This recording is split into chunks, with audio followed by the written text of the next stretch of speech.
بسم الله الرحمن الرحيم. السلام عليكم ورحمة الله وبركاته. الحمد لله رب العالمين، والصلاة والسلام على نبينا الكريم المبعوث رحمة للعالمين سيد المرسلين وخاتم النبيين، وعلى آله وأصحابه الغر الميامين، ومن تبعهم بإحسان إلى يوم الدين. اللهم إنا نسألك الهدى والتقى والعفاف والغنى.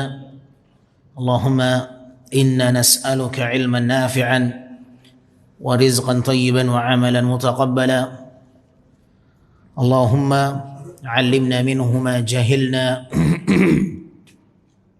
وذكرنا منه ما نسينا، وانفعنا بما علمتنا، وزدنا علما وارزقنا فهما.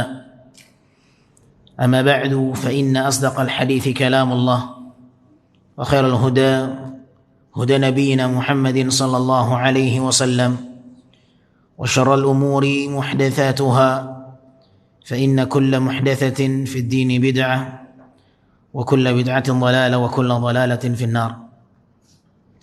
معاشر المسلمين rahimani wa rahimakumullah. Alhamdulillah, kita bersyukur kepada Allah Azza wa Jal alladzi manna alaina hidayatal iman wal ihsan bitaufiqihi wa idnih. Segala puji hanya milik Allah yang dengan taufiknya kita berharap nikmat iman dan nikmat ihsan. Setelah Allah limpahkan kepada kita nikmat Islam, karunia yang Allah berikan kepada kita bisa hadir dalam sebuah majlis yang memperdengarkan hadis-hadis Rasulullah sallallahu alaihi wasallam. Semoga Allah berikan kita ilmu yang bermanfaat, keberkahan akan ilmu, dan taufiknya untuk bisa mengamalkan ilmu. Allahumma amin ya rabbal alamin. Tak lupa di hari yang istimewa untuk bersalawat, memberikan hak Rasulullah sebagai manusia yang terbaik yang dipilih oleh Allah Azza wa Jal untuk menyampaikan risalah amanah kepada umat akhir zaman. Allahumma salli ala Muhammadin wa ala ali Muhammad kama sallaita ala Ibrahim wa ala ali Ibrahim innaka Hamidum Majid, wa barik ala Muhammad wa ala ali Muhammad kama barakta ala Ibrahim wa ala ali Ibrahim innaka Hamidum Majid. Ma'asyara al-muslimin rahimani wa rahimakumullah. Pada pertemuan kita yang lalu, hadis Uthman bin Affan radhiyallahu taala anhu yang telah kita dengarkan bersama, bagaimana beliau mencontohkan wudu Rasulullah sallallahu alaihi wasallam. Beliau mencontohkan di hadapan budak yang dibebaskan oleh beliau, salah seorang tabi'in yang bernama Humran. Uthman bin Affan radhiyallahu taala anhu mencontohkan salah satu ibadah yang bernama wudu di hadapan rekan-rekannya dengan harapan agar mereka benar-benar mengetahui apa yang beliau ketahui dari Nabi sallallahu alaihi wasallam. Uthman bin Affan radhiyallahu taala anhu mencontohkan di hadapan sahabatnya tidak lain agar mereka benar-benar mendalami kaifiyah dalam beribadah. Dan semestinya semangat yang dimiliki oleh Uthman menjadi semangat yang dimiliki oleh kaum muslimin yang lain di dalam menyebarkan ilmu. Uthman bin Affan radhiyallahu taala anhu mencontohkan ibadah wudu kepada sahabatnya dan mengatakan, seperti inilah wudunya Rasulullah sallallahu alaihi wasallam. Artinya beliau bersemangat untuk menyebarkan ilmu kepada yang lain setelah mendapatkan ilmu dari Nabi sallallahu alaihi wasallam. Maka jangan terhenti ilmu itu setelah kita mendapatkannya. Jangan terhenti ilmu itu setelah kita mendapatkannya. Mereka yang benar-benar gigih menyebarkan kebaikan, dia tidak akan membiarkan ilmu itu hanya berhenti sampai kepada dia. Akan tetapi dia akan berpikir keras bagaimana ilmu itu tersalurkan kepada yang lain, tersalurkan kepada kaum muslimin yang lain. Dan boleh jadi ilmu yang disampaikan kepada yang lain itu menjadi ilmu yang bermanfaat setelah seseorang meninggal dunia. Boleh jadi setelah kita meninggal dunia ternyata ada ilmu yang masih diamalkan oleh orang lain, perantara kita yang menyampaikannya. Dan apabila ilmu itu masih dimanfaatkan oleh orang setelah kita meninggal dunia, maka itulah ilmu yang bermanfaat. Maka di sini ada satu nasihat penting untuk para penuntut ilmu, sebagaimana diwasiatkan oleh para ulama. Jadikanlah ilmu itu sebagai modal untuk menyebarkan kebaikan setelah Anda mendapatkannya. Uthman bin Affan radhiyallahu taala anhu, bagaimana beliau mencontohkan kaifiyah wudu kepada sahabatnya, budak yang dibebaskan oleh beliau radhiyallahu taala anhu, secara terperinci beliau mengajarkan wudu kepada sahabatnya secara terperinci. Dan bagaimana rincian itu disebutkan dalam hadis ketika Humran mengatakan, aku melihat Uthman bin Affan radhiyallahu taala anhu, annahu ra'a Uthman bin Affan da'a biwudu'in. Kata Humran bahwasannya beliau melihat Uthman pernah meminta untuk didatangkan air wudu. Fa afragha ala yadayhi min ina'ih. Maka Uthman bin Affan radhiyallahu taala anhu memulai dengan mencuci kedua tangannya. Nah, dan mencuci kedua tangan termasuk di antara sunnah yang dengannya seorang memulai wudunya. Beliau menuangkan ke tangannya air. Sabba ala yadayhi min ina'i. Bagaimana beliau mencuci kedua tangannya? Beliau tuangkan air itu dari bejana. Beliau mencucinya sebanyak 3 kali. Faghasalahuma 3 marrat. Beliau mencuci sebanyak 3 kali. Beliau tuangkan sekali. Kemudian beliau mencuci tangannya, telapak tangannya. Beliau tuangkan sekali lagi. Kemudian beliau mencuci kedua telapak tangannya. Beliau tuangkan sekali lagi. Ya. Kemudian beliau mencuci tangan tersebut sebanyak 3 kali. Sebelum beliau memasukkan air itu ke dalam bejana. Dan ini sunnah yang selalu dilakukan oleh mereka, dan itulah yang dicontohkan oleh Nabi sallallahu alaihi wasallam. Sebelum kita memasukkan tangan kita ke sebuah wadah yang berisi air, maka dianjurkan untuk mencucinya di luar wadah itu. Terkhusus bagi mereka yang baru bangun dari tidurnya. Terkhusus bagi mereka yang baru saja bangun dari tidurnya. Sebagaimana yang dikatakan oleh Nabi SAW dalam hadis yang lain, "Idza staiqadha ahadukum min naumih fala yaghmis yadahu fil ina hatta yaghsilha 3 fa innahu la yadri ayna batat yaduhu." Kata Nabi SAW, apabila salah seorang di antara kalian bangun dari tidur, idza staiqadha ahadukum min naumih, apabila salah seorang di antara kalian bangun dari tidur, Fala yaghmis yadahu fil ina. Maka jangan dia celupkan tangannya itu di bejana yang berisi air. Jangan dia celupkan, jangan dia tenggelamkan tangan itu di ember yang berisi air. Hatta yaghsilha thalathan, sampai dia mencucinya 3 kali dulu di luar itu. Kenapa? Tidak boleh dia langsung mencelupkan tangan itu di ember yang berisi air.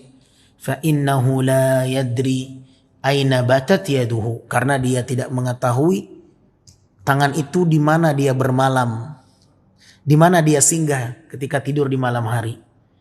Ketika dia tidur di malam hari, boleh jadi tangannya ke sana, tangannya ke sini, masuk ke sini, masuk ke sana, memegang sesuatu yang mungkin dia tidak pernah menyadari ternyata menyentuh hal-hal yang berbau najis. Naam. Oleh sebab itu syariat mengajarkan kita untuk tidak mencelupkan tangan ke dalam air yang air itu akan dimanfaatkan oleh orang banyak. Setelah dia bangun dari tidurnya, hendaklah dia mengambil dengan gayungnya atau dengan bejananya yang dia miliki, dengan perantara, bukan dengan langsung tangannya yang mengambil dari air tersebut, yang di dalam ember tersebut, sampai dia mencucinya di luar ember itu. Fa innahu la yadri aina batat yaduhu, kata Nabi, karena dia tidak mengetahui ketika dia tidur di mana tangan itu bermalam, di mana tangan itu singgah. Naam, boleh jadi ketika dia bermalam, tangan itu menyentuh sesuatu yang berbau najis. Naam, yang tidak dia menyadarinya. Terlepas daripada itu, ma'asyarul muslimin, apabila dia memastikan bahwa tangannya tidak menyentuh yang najis, maka dia melakukan itu sebagai bentuk ubudiyah, sebagai bentuk penghambaan diri kepada sunnah Rasul sallallahu alaihi wasallam. Nah, sebagian orang mengatakan, insya Allah tidak ada najis yang mengenai tanganku ketika tidur di malam hari. Dia berani memastikan itu. Bahkan ini pernah terjadi ketika ada salah seorang yang ditemukan di zaman Nabi sallallahu alaihi wasallam, ya, dia mencoba untuk lari dari tuntunan sunnah Nabi sallallahu alaihi wasallam, ya. Dia memastikan bahwa tangannya tidak kemana-mana ketika tidur di malam hari. Ya, dia pastikan itu sebagai bentuk penolakan mengamalkan sunnah Nabi sallallahu alaihi wasallam. Ya, ternyata di pagi harinya setelah dia menolak sunnah Nabi sallallahu alaihi wasallam, ternyata didapati tangannya berada di mana? Nah, di duburnya. Subhanallah. Oleh karenanya ahibati fillah rahimani wa rahimakumullah, terlepas daripada dia yakin atau tidak yakin tangannya menyentuh atau tidak najis itu, maka tetap ini adalah salah satu amalan yang dianjurkan oleh Nabi sallallahu alaihi wasallam, ya, yaitu bentuk penghambaan diri, ubudiyah kepada sunnah Nabi sallallahu alaihi wasallam. Ini di antara sunnah yang apabila seseorang menjaganya, maka dia akan mendapatkan pahala sunnah, pahala tambahan dari ibadah wudu itu.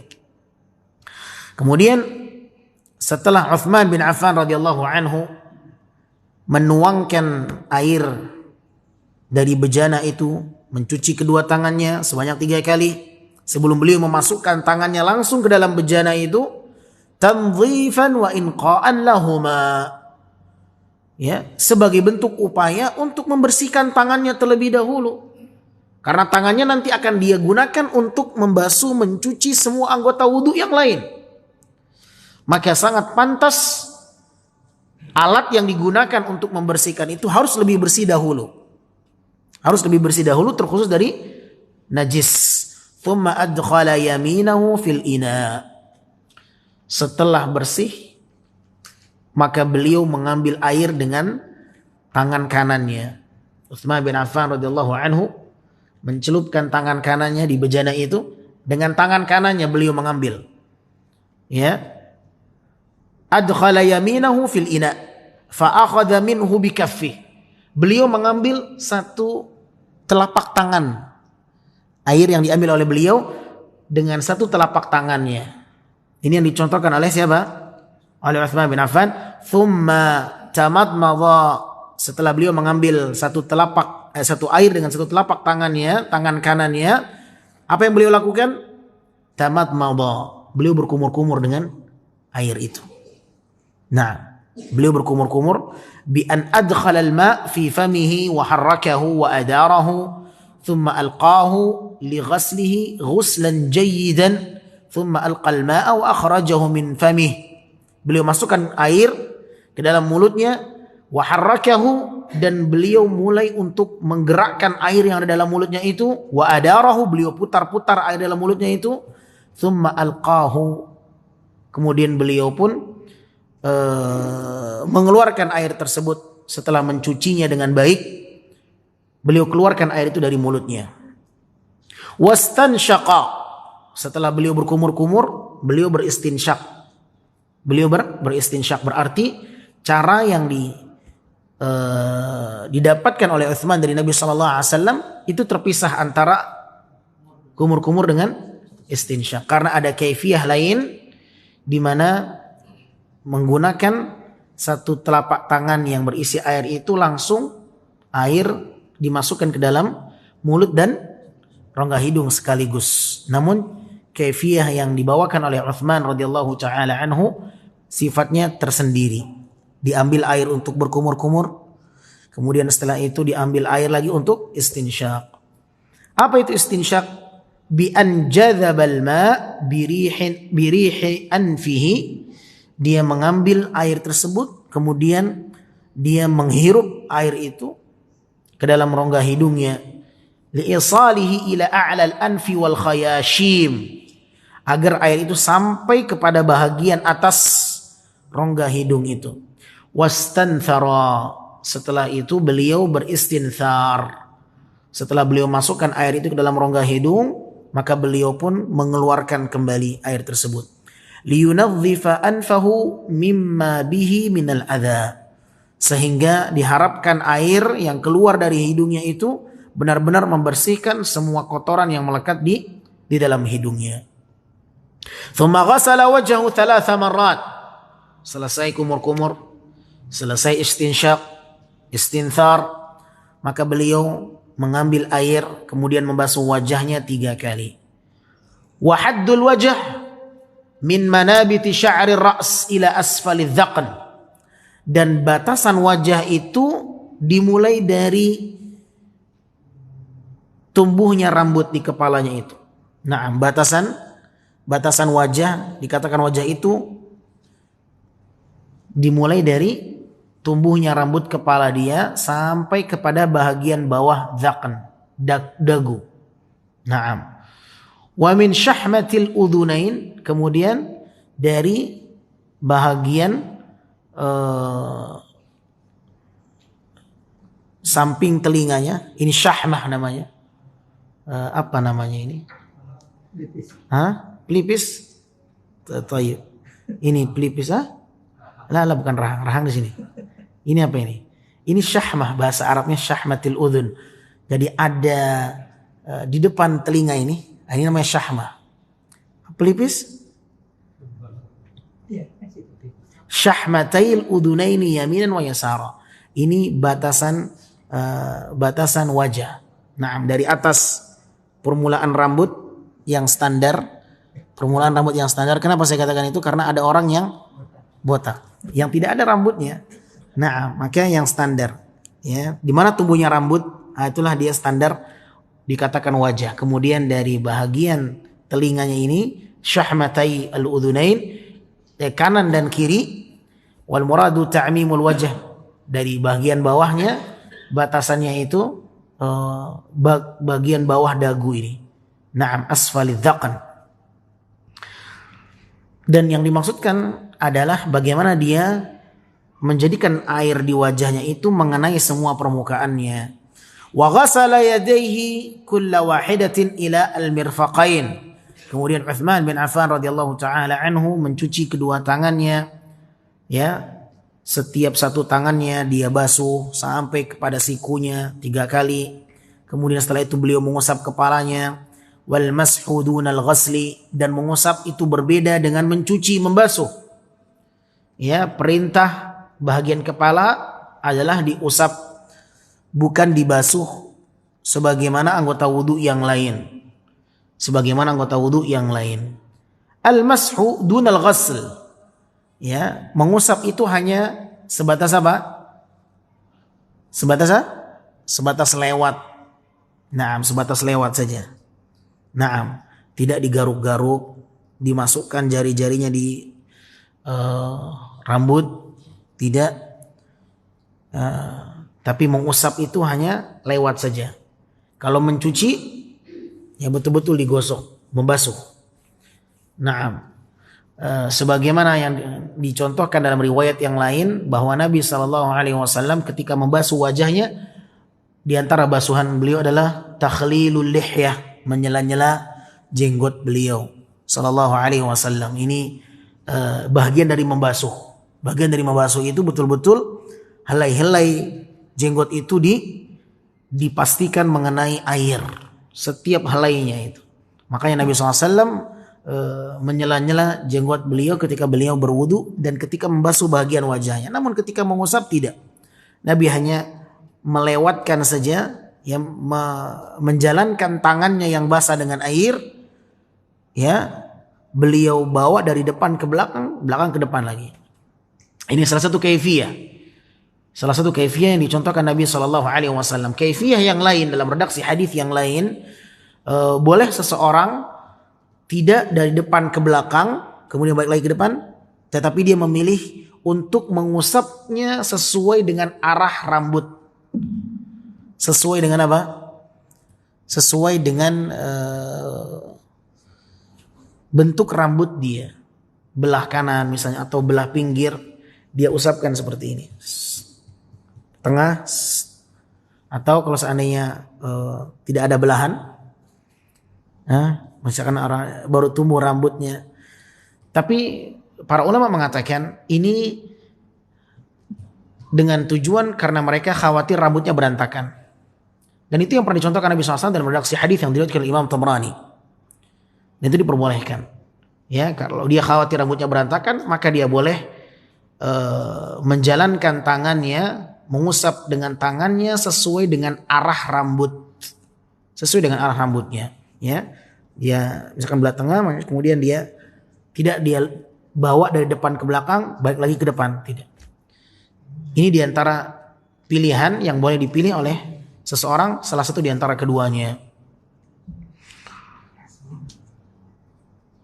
Wal mashu dunal ghasli wa aqallu minhu wal muradu bil ra'si manabitu sya'ri ra's thumma ghasala kulla rijlin 3 marrat. Setelah dia mengusap kepalanya, maka dia mulai membasuh kedua kakinya sebanyak 3 kali. Wa dzalika ila al-ka'bayn, dan dia membasuh sampai pada batasan kedua mata kaki, kama jaa fir riwayat, sebagaimana yang datang dalam riwayat hadis. Wa fi kulli dzalika yu'ti kulla 'udwin haqqahu minal ma'. Dengan itu maka dia telah memberikan hak-hak anggota wudunya dari air yang mengenainya, dari basuhan-basuhan wudunya. Thumma qala radhiyallahu anhu ba'da an anha wudu'ah, setelah beliau selesai tuntas dari wudu tersebut, ya, beliau mengatakan ra'aitun nabiyya sallallahu alaihi wasallam, aku melihat Nabi sallallahu alaihi wasallam yatawaddau nahwa wudu'i hadza, aku melihat Nabi sallallahu alaihi wasallam berwudu dengan wuduku yang seperti ini. Fa azhara radhiyallahu anhu anna wudu'ahu kana muhakatan wa mutabiqatan li wudu'in Nabi sallallahu alaihi wasallam. Maka beliau ingin menampakkan kepada siapapun yang menyaksikan wudu beliau menampakkan kepada manusia-manusia yang lain, dan beliau bercerita bahwa seperti inilah yang saya dapatkan, seperti inilah wudu yang saya dapatkan dari Nabi sallallahu alaihi wasallam, dengan niat apa? Ta'liman, sebagai niat untuk mengajarkan kepada siapapun yang berada di sekitar beliau, minat tabi'in, dari kalangan tabi'in wal akhidina li sunnati Rasulullah sallallahu alaihi wasallam, dengan tujuan agar mereka bisa mengambil sunnah Nabi sallallahu alaihi wasallam melalui perantara sahabat-sahabat Rasulullah sallallahu alaihi wasallam. Kemudian waqala sallallahu alaihi wasallam man tawadda'a wudu'an nahwa wudu'i hadza. Kemudian Utsman mengatakan, setelah Nabi berwudu, Nabi mengatakan barang siapa yang berwudu dengan wudu yang seperti ini, kemudian dia mengerjakan salat 2 rakaat, la yuhadditsu fihi ma nafsah, dan dia tidak berbicara ya pembicaraan yang tidak bermanfaat, ya, bi an yu'addiyahuma bi ikhlasin wa khusyu', dia mengerjakan salat antara wudu, setelah wudunya dia mengerjakan salat, dia mengerjakan salatnya dengan ikhlas, dengan khusyuk, dengan tumaninah, maka Allah Azza wa Jalla akan memberikan ampunan kepadanya.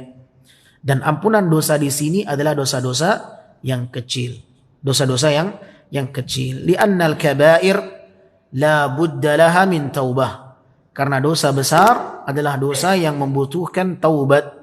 فهذا العموم خص منه الكبائر بما أخرجه مسلم من حديث أبي هريرة رضي الله عنه.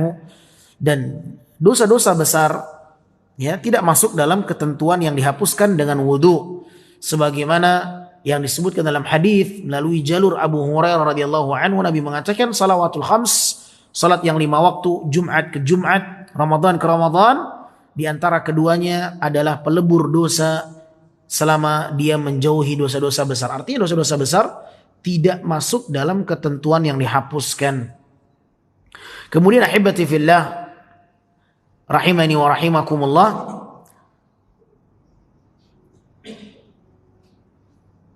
setelah beliau mencontohkan kaifiyah wudu ini kepada para sahabatnya, dalam redaksi hadis yang selanjutnya, Al-Imam Ibnul Munzir rahimahullahu taala menambahkan beberapa lafaz dari jalur hadis yang lain.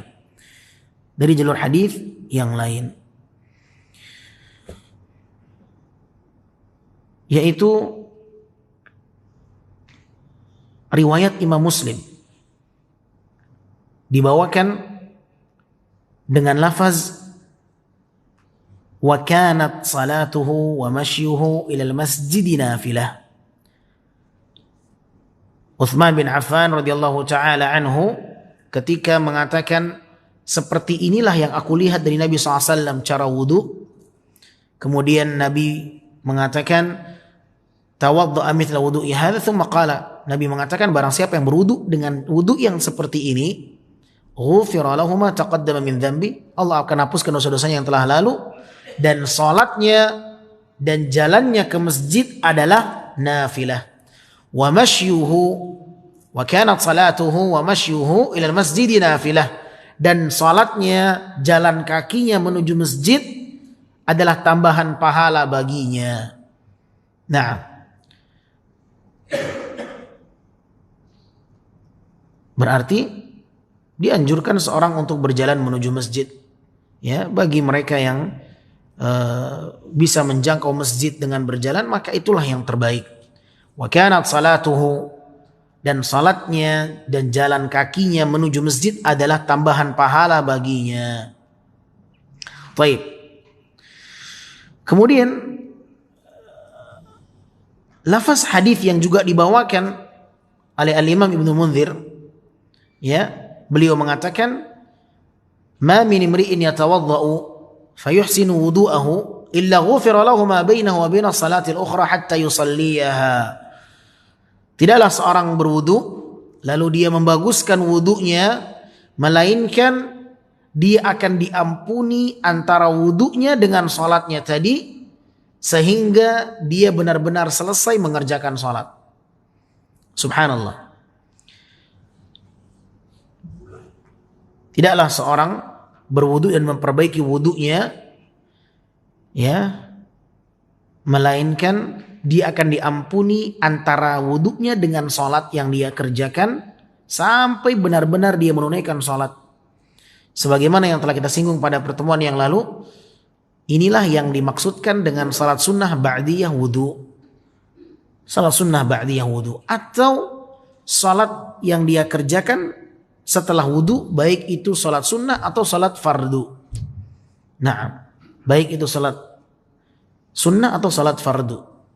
Nah, sebagian ahli ilmi mengatakan, bagaimana dengan seorang yang berwudu kemudian dia tidak mengerjakan ba'diyah wudu sunnah, akan tetapi dia langsung mengerjakan salat fardu. Demikian halnya, masuk dalam ketentuan itu. Nah,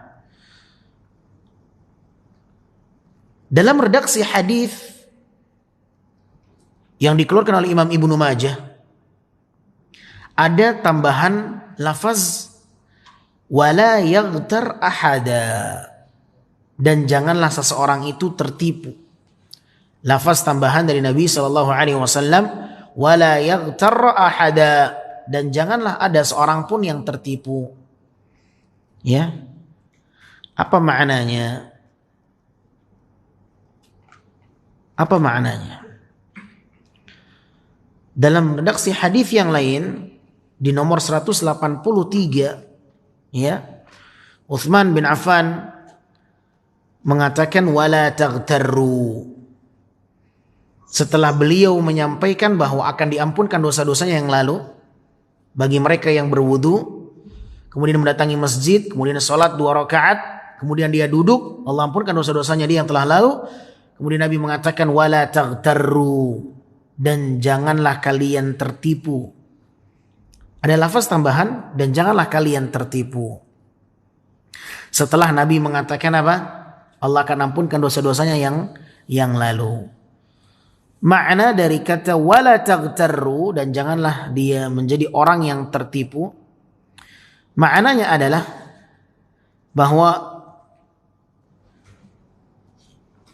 janganlah dia merasa aman dengan mengandalkan wudunya dan menghalalkan perbuatan maksiat.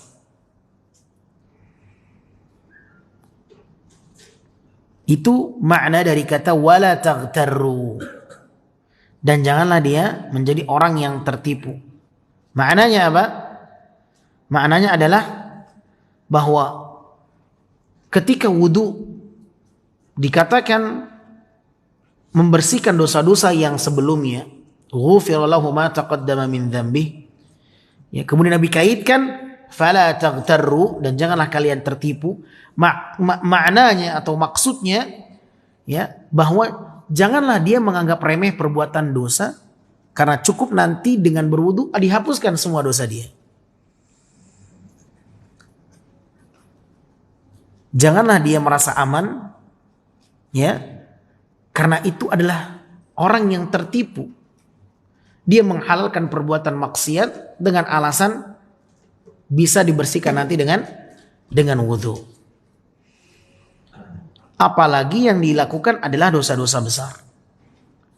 Oleh karenanya, di antara makna fala taghtarru, janganlah kalian tertipu, maksudnya kata para ulama, fata'malul kabirah bina'an ala takfiri dhunubi bis salah. Mereka para ulama memaknai kata fala taghtarru, janganlah kalian tertipu, dengan melakukan perbuatan dosa besar. Karena dosa besar difahami oleh sebahagian mereka juga masuk yang diampuni dengan wudu. Sehingga mereka merasa aman dari melakukan perbuatan dosa besar. Kalau dia merasa aman dengan melakukan dosa besar, apalagi dosa yang kecil. Hingga sampai kepada titik di mana dia menganggap enteng perbuatan-perbuatan dosa. Ya. Ini yang dikhawatirkan. Fala taghtarru. Tidak diragukan lagi bahwa hadis ini berisi busyra, kabar gembira, bahwa dengan wudu Allah akan ampunkan dosa-dosa dia. Naam, tetapi bukan berarti dia leluasa untuk bermaksiat kepada Allah Subhanahu wa taala. Oleh karenanya Al-Imam Ibnu Qayyim Al-Jauziyah dalam kitabnya Ad-Da'u wad-Dawa, ya, beliau mengatakan di antara bentuk persangkaan yang salah sebahagian kaum muslimin kepada Allah, ya, mereka menganggap mereka telah berbaik sangka kepada Allah setelah bermaksiat. Setelah mereka bermaksiat, mereka berbaik sangka kepada Allah bahwa Allah akan mengampunkan dosa-dosa dia. Sehingga mereka mengatakan Allah itu rahim. Allah itu maha pemurah, Allah itu maha pengasih. Allah itu tidak akan mengadab hambanya. Di atas itu, di atas persangkaan itu, dia berbuat maksiat semau dia. Maka ini persangkaan yang salah kepada Allah Tabaraka wa Ta'ala. Karena justru hakikat orang yang berbaik sangka kepada Allah bukan malah berani bermaksiat.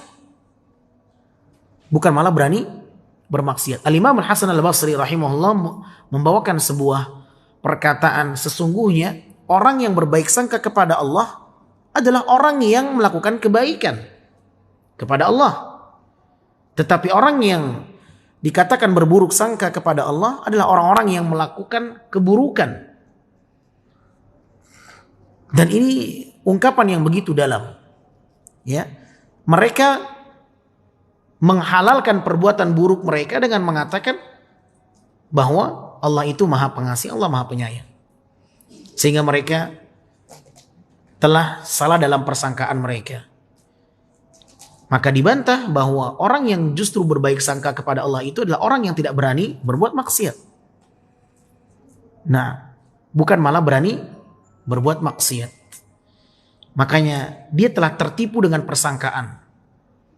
persangkaannya kepada Allah Subhanahu wa Ta'ala. Dan insya Allah poin ini akan kita bahas secara lebar biidznillah ta'ala pada kesempatan yang akan datang biidznillah ta'ala.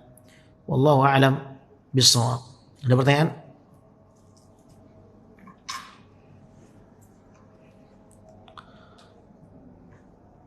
Subhanakallahumma wa bihamdika asyhadu an la ilaha illa anta astaghfiruka wa atubu ilaik. Wassalamualaikum warahmatullahi wabarakatuh.